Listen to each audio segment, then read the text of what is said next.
Fala estudante, bem-vindo a mais um vídeo do canal Fisicamente Preparado. Eu sou o professor Rodrigo e hoje estou aqui para comentar e corrigir as questões da segunda fase da Unesp, prova que aconteceu hoje, dia 8/12, no período da tarde, né? Então, bora comigo logo após a vinheta.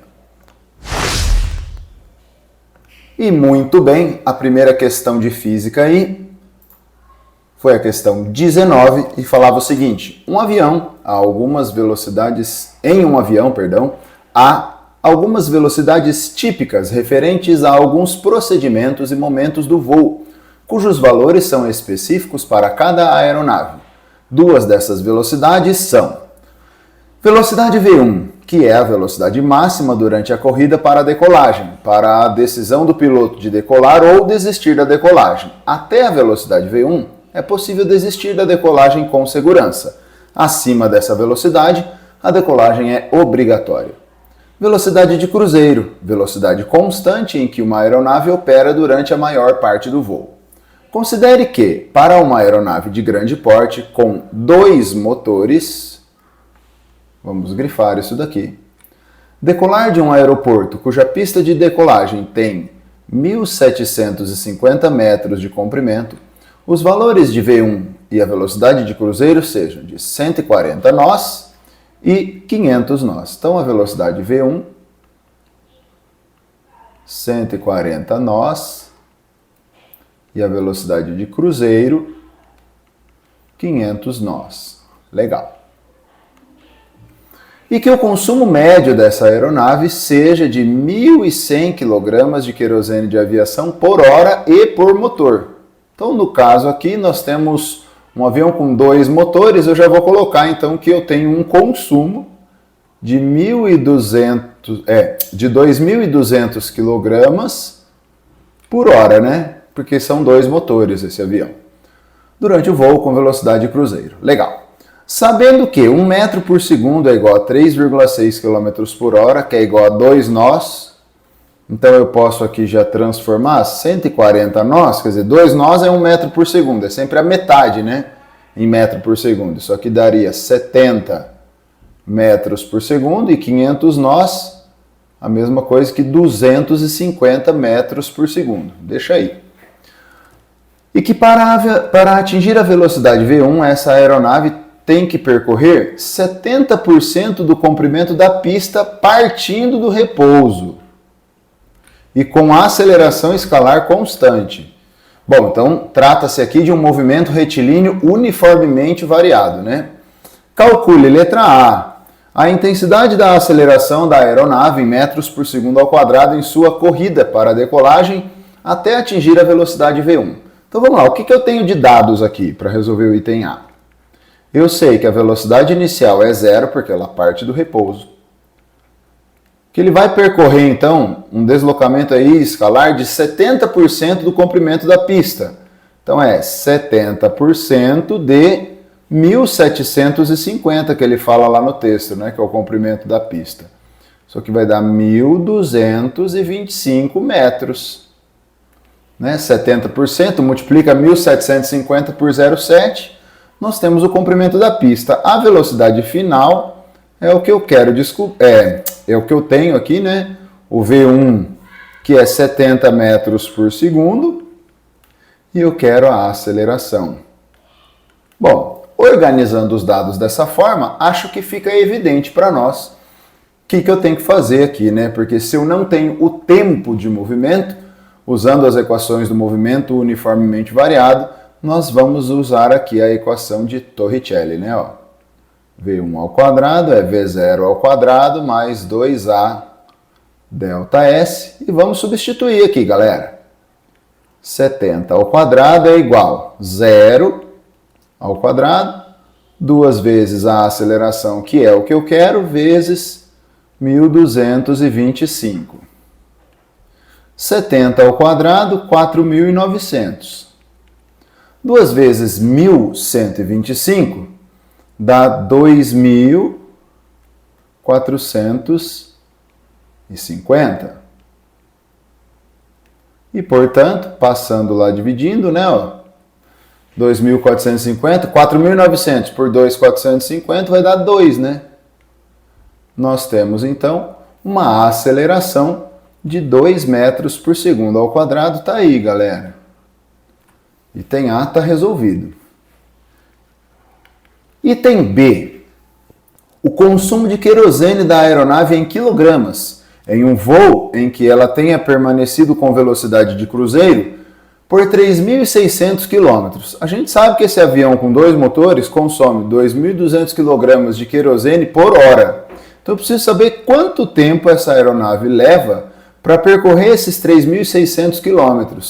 A velocidade de cruzeiro é de 250 metros por segundo, que eu vou multiplicar por 3,6 para deixar em quilômetros por hora, né? Isso aqui vai me dar, então, 900 quilômetros por hora. Eu vou usar aqui, ó.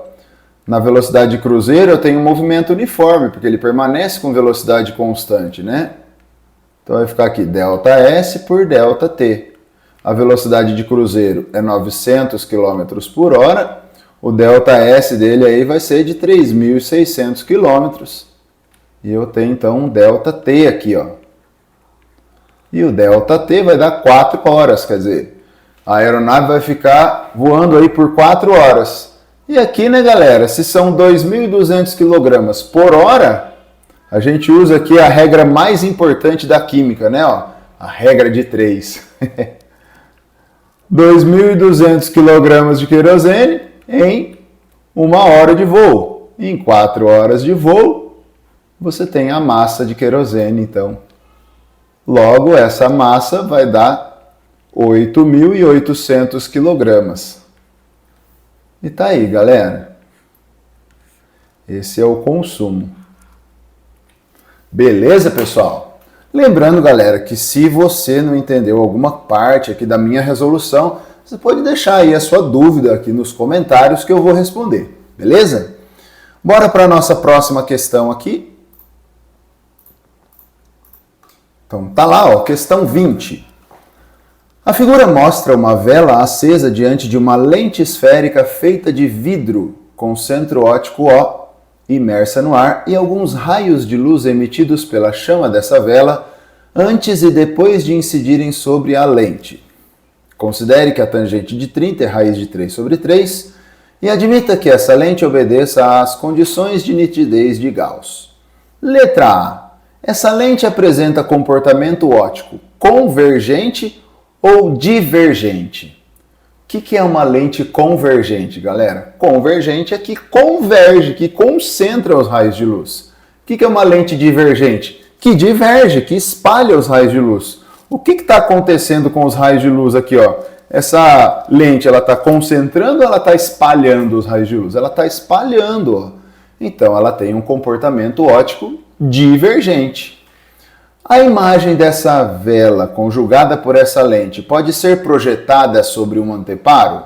Responda e justifique suas respostas com base nas trajetórias dos raios mostrados na figura e no fato de a imagem conjugada ser real ou virtual. Vamos pegar aqui então, ó. Vamos construir a imagem dessa vela, ó.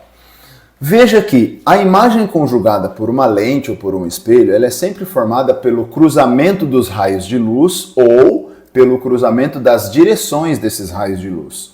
Quando os raios de luz se cruzam formando a imagem, nós temos o que a gente chama de uma imagem real e que pode ser projetada. Quando você tem a imagem sendo formada pela direção dos raios de luz que passaram pela lente, no caso, pelo prolongamento dos raios de luz, então nós temos uma imagem virtual, que pode ser vista, mas ela não pode ser projetada num anteparo. E é o caso aqui. Observe que esses raios de luz, eles não vão se concentrar, porque eles estão sendo espalhados pela lente. Mas se eu prolongar o raio de luz aqui, ó, vamos pegar esse raio de luz aqui, ó, que foi a direção desse raio de luz que passou pela lente aqui, ó. Se eu prolongar a direção dele aqui para trás, ó, nós vamos ter isso aqui, ó. Os 3 raios de luz, as direções deles, dos raios que sofreram refração, né, ó, ao passar pela lente, vão se cruzar nesse ponto aqui. Quer dizer, eu tenho uma imagem da vela aqui, ó. Essa é a imagem da vela, ó. Tá? Então, nós temos aqui uma imagem que é chamada de imagem virtual. Por quê? Porque ela é formada apenas pelo prolongamento dos raios de luz, tá ok? Ela não é formada pela própria luz. Então, a imagem não pode ser projetada em um anteparo. Vamos responder bonitinho isso aqui? Pronto. Respostinha aí completinha, ó. O comportamento óptico dessa lente é divergente, visto que os raios de luz... Oh, lua não, né? De luz. Ao passarem por ela, são espalhados, né? Ó. Ou seja, eles divergem. A imagem produzida por essa lente é formada pela direção dos raios de luz, o que configura uma imagem virtual e, portanto, ela não pode ser projetada em um anteparo. Beleza? Muito bem, vamos aqui para a letra B. Ó. Qual a distância em centímetros da imagem dessa vela conjugada por essa lente ao centro óptico da lente? O que nós temos de dados aqui? Olhando aqui na imagem, ó, nós temos que a vela, que é o objeto, tem uma altura de 18 raiz de 3 centímetros. Então, a altura do objeto, 18 raiz de 3 centímetros. Legal. O que mais que eu tenho? Eu tenho a distância do objeto até a lente. A distância do objeto até a lente é 45 centímetros. Então, P igual a 45 centímetros. Beleza. Tem mais alguma informação direta aqui? Não tem. Mas dá uma olhada aqui, ó. Esse raio especificamente, que sai da pontinha da vela, vem para a lente e sai paralelo. Se eu prolongo essa direção aqui, ó, esse ponto aqui representa exatamente o foco dessa lente, um dos focos, né, dessa lente aqui, porque todo raio de luz que vem paralelo sai na direção do foco que está aqui. E veja que se aqui é 30 graus, esse ângulo aqui também é 30 graus. Então, essa medida aqui representa a distância focal da lente. Então, eu vou pegar esse triângulo retângulo aqui, ó. Nós temos aquele triângulo retângulo ali, ó, que vai ficar assim. Você tem 30 graus aqui, uma base que mede 45 mais F. E uma altura que mede 18 raiz de 3. Medidas todas em centímetros, né? Então vamos lá, ó. Vou até copiar esse triângulozinho aqui. Vamos colocar ele aqui embaixo.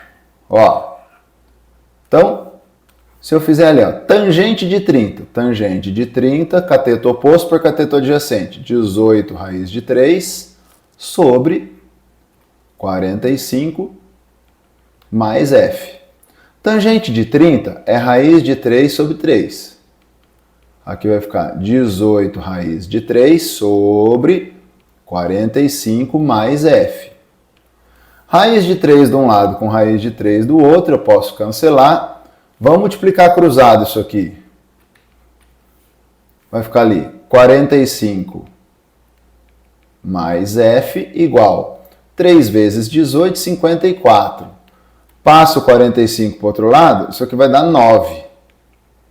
Então eu já sei que a distância focal é 9 centímetros. Na verdade, essa distância focal a gente coloca o sinalzinho negativo, né? Porque é uma lente divergente. Aqui eu achei 9 porque eu estou usando medidas de um triângulo, né? Mas nas equações de Gauss, a gente tem que colocar o sinalzinho negativo lá. E o exercício está me pedindo a distância da imagem dessa lente, né? Dessa imagem até a lente. Quanto vale o P'? Uma vez que a gente tem o P e o F, achar o P', eu posso fazer aqui pela equação dos pontos conjugados, ou pela equação que a gente chama de equação da fimose, né? Equação da fimose, professor, é, ó, uma fimose é igual a um pipi mais uma pelinha. Tá aí, ó.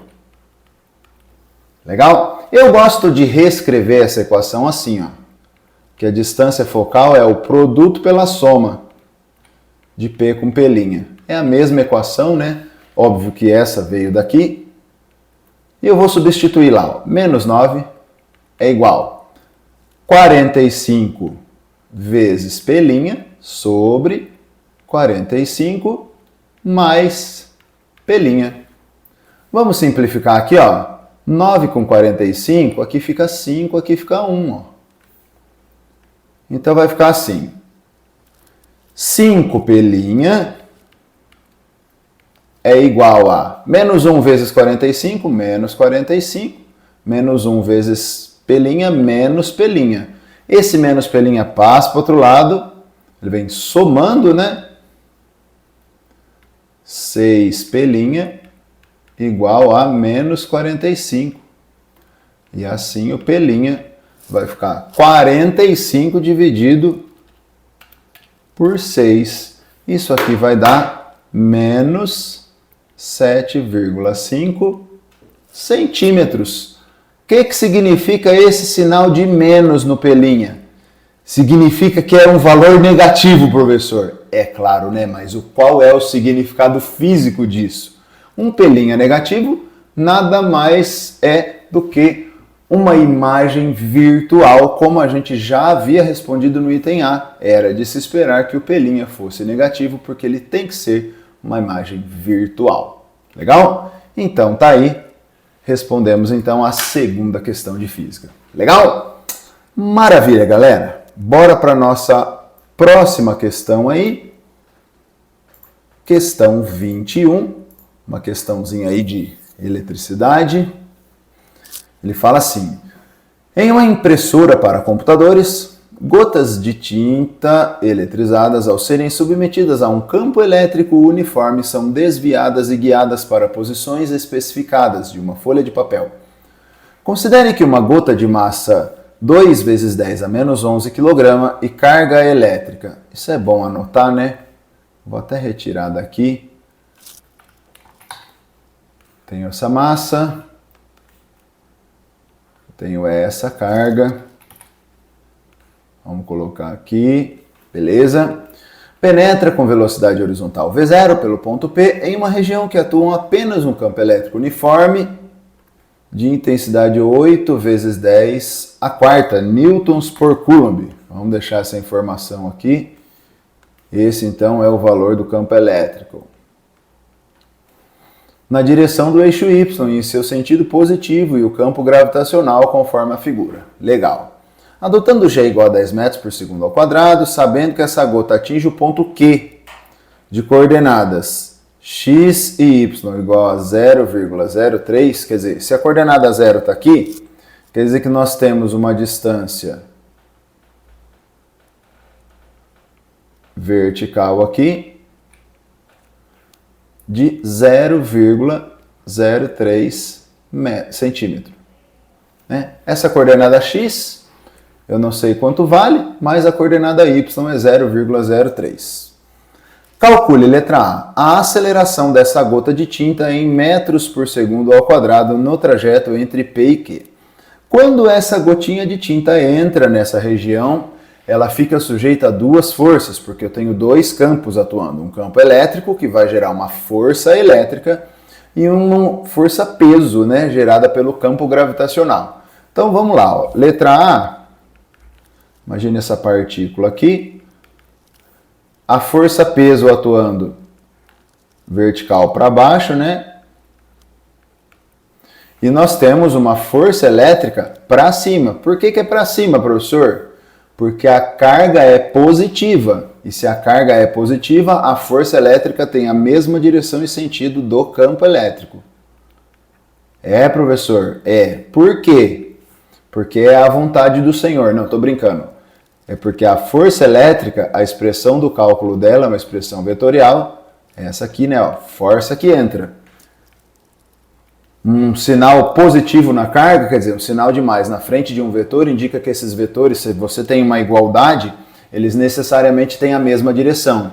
E se o sinal é positivo, mesma direção e sentido. Se o sinal de Qzinho fosse negativo, mesma direção, mas sentidos opostos. Legal?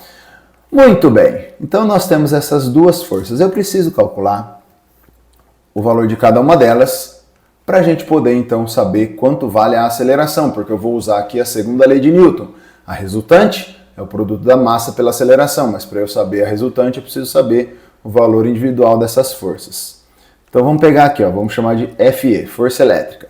Tá? Então a força elétrica,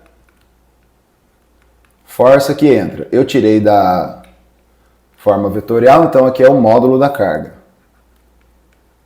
O módulo da carga, então, 4 vezes 10 a menos 14.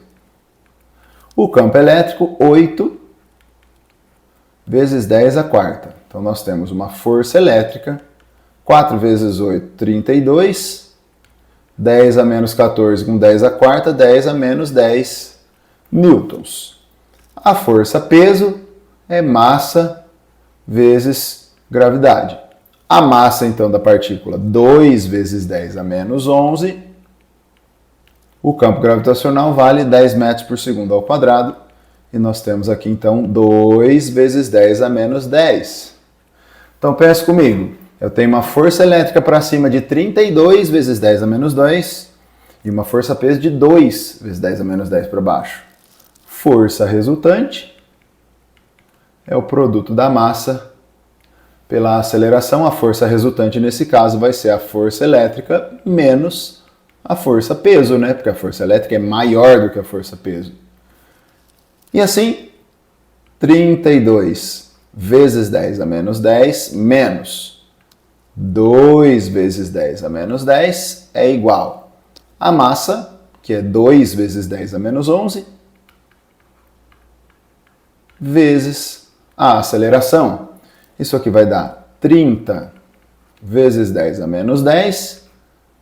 O 2 passa dividindo. 2 vezes 10 a menos 11. E assim, nós temos uma aceleração, então, 30 dividido por 2, 15. 10 a menos 10 dividido por 10 a menos 11 vai dar 10, né?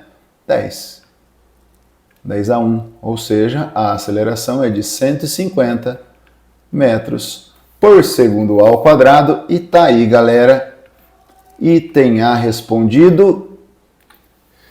Mas a cereja do bolo mesmo é o item B. Item B, ele pede a diferença de potencial em volts entre os pontos P e Q e o trabalho realizado pela força elétrica em joules no trajeto entre P e Q. Observe que essa aceleração é uma aceleração vertical para cima e essa velocidade horizontal não é alterada por essa aceleração. Essa aceleração vai fazer com que a partícula vá descrevendo aqui uma trajetória em forma de parábola. Porque na horizontal eu tenho um movimento uniforme e na vertical um movimento uniformemente variado. Veja que eu sei o valor do campo elétrico. Eu preciso descobrir quanto vale essa distância horizontal aqui. Legal? Aliás, perdão, essa distância horizontal não. Eu vou usar aqui essa distância vertical. O campo elétrico está aqui na vertical. 0,03. Por que essa distância, professor? Porque o campo elétrico, se ele é uniforme multiplicado pela distância, me dá a diferença de potencial. Lembra? Equaçãozinha do Edu. Ah, professor, então tá fácil, né? Tá fácil, ó. O campo elétrico eu sei que vale, 8 vezes 10 a quarta. A distância vertical aqui, ó, é 0,03, mas cuidado que está em centímetros, né? Vamos transformar isso para metro. Isso aqui ficaria 3 vezes 10 a menos 4 metro, né? Beleza? 3 vezes 10 a menos 4 metro. Então,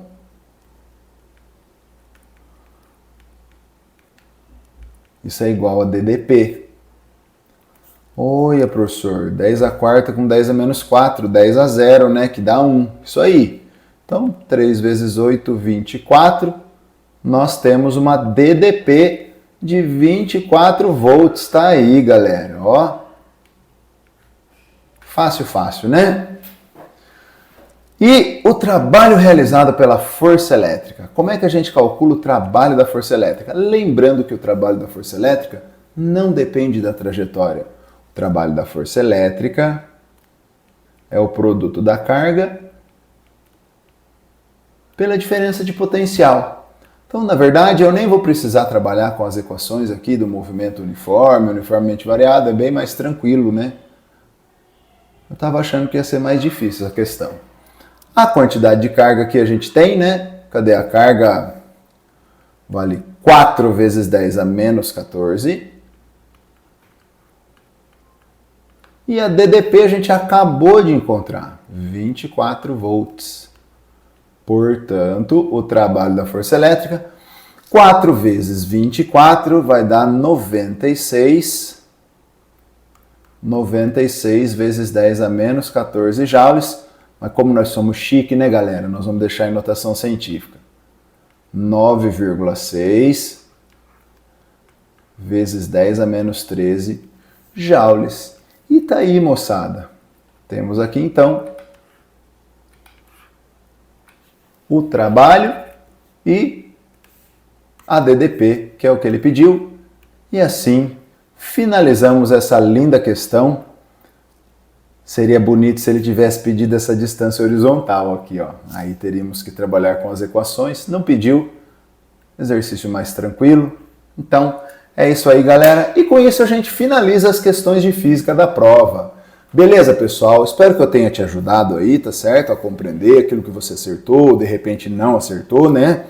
Se você ainda não é inscrito aqui nesse canal, eu peço que você se inscreva e ative aí as notificações do sininho para que sempre que eu gravar um vídeo novo, o YouTube possa te avisar. Se você não me segue lá no Instagram, é Fisicamente Preparado, o mesmo nome do nosso canal. E se você deseja ter uma mentoria VIP comigo, tá certo? Quer que eu te prepare para os seus vestibulares, ou se você quer um acompanhamento escolar meu, né, para você arrebentar em física aí durante o ano todo, eu trabalho com aulas particulares. E se você quiser mais informações, é só entrar em contato pelo link que eu vou deixar aqui na descrição desse vídeo, beleza? Espero que eu tenha te ajudado, um abraço e até o próximo vídeo, galera. Valeu!